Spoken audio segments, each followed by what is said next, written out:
go ahead, sell me this pen.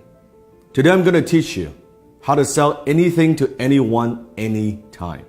Now, when it comes to selling, when it comes to closing, there's so many techniques and so many ways. Today, I'm going to share with you 3 powerful secrets that you can use to sell anything to anyone. The very first secret is this. How do you turn something that's a commodity? How do you sell a product? How do you sell a service in such a noisy marketplace? Number 1, understand this. People don't buy because of logic. People buy because of emotion, and they justify it with logic. People buy based on emotions, and they justify with logic. I want you to think of something that you want to buy in your life.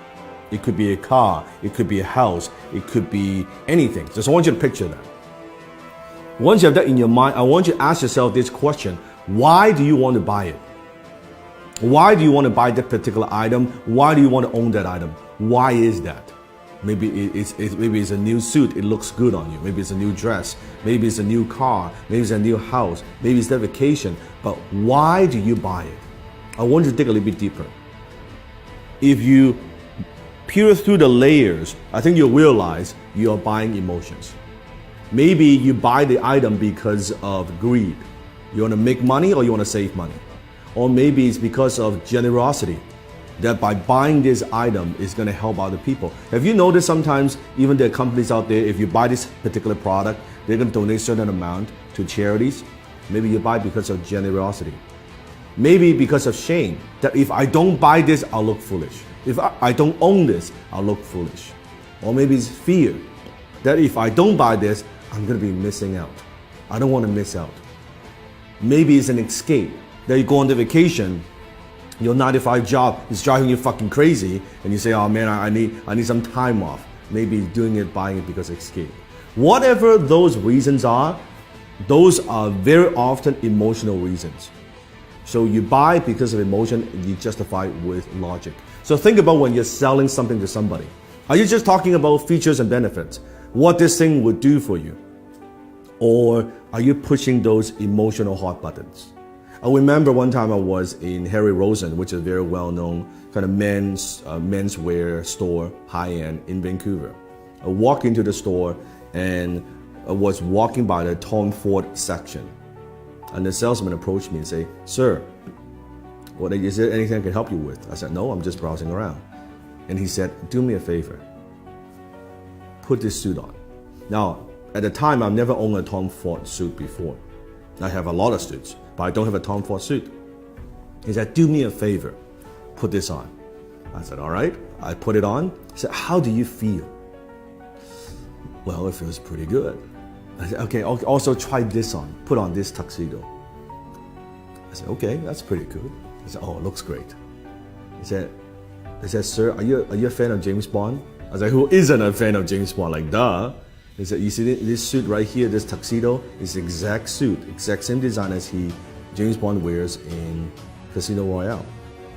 You know the scene when he was gambling? He said, fuck, it looks good, right?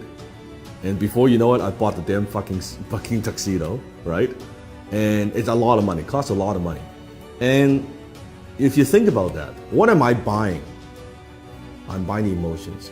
What I'm buying is this. I'm buying when I wear this tuxedo, I feel good. As a James Bond fan, I feel like James Bond. Even logically, I know this, of course, it's not James Bond. I'm not James Bond.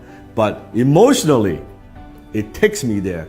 This is cool that I own, I wear the same tuxedo, the same fit, right? The same everything. And then he upsold me on the damn, the shirt and the cufflink, the whole 9 yard, right?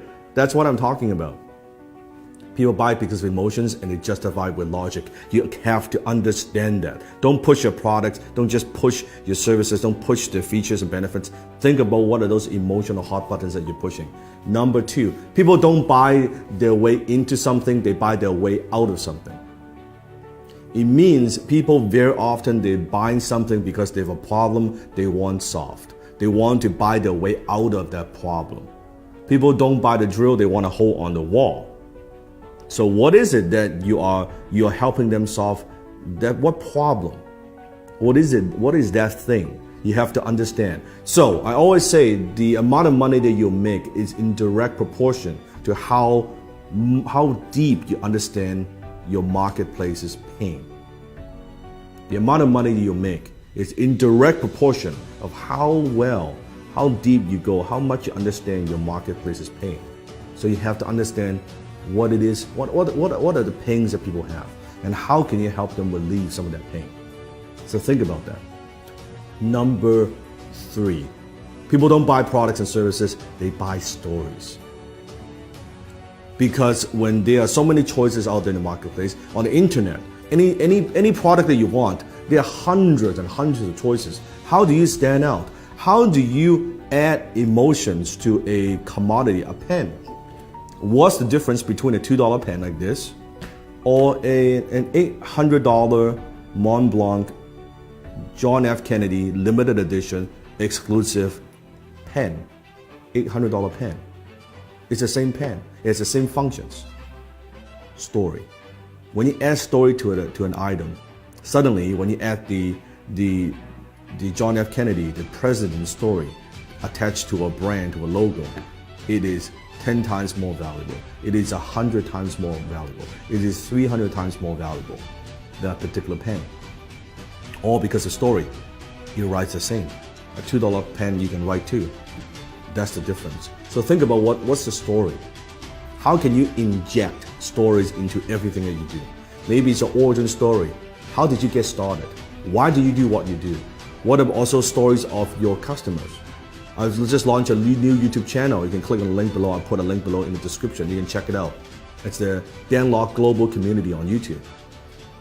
It has nothing to do with the program that I teach. It has everything to do with stories. It's stories from my students, what they have learned, their background, their stories. It has nothing to do with me. It has nothing to do with the program that I run. It has nothing to do with that but stories. It's other people's stories, other people's success stories. So where are you using stories in your marketing, in your business? How else can you use stories? Remember, facts tell, stories sell. Facts tell, stories sell. So comment below. Tell me, based on these 3 secrets, how will you sell me this pen? Go ahead, comment below, sell me this pen.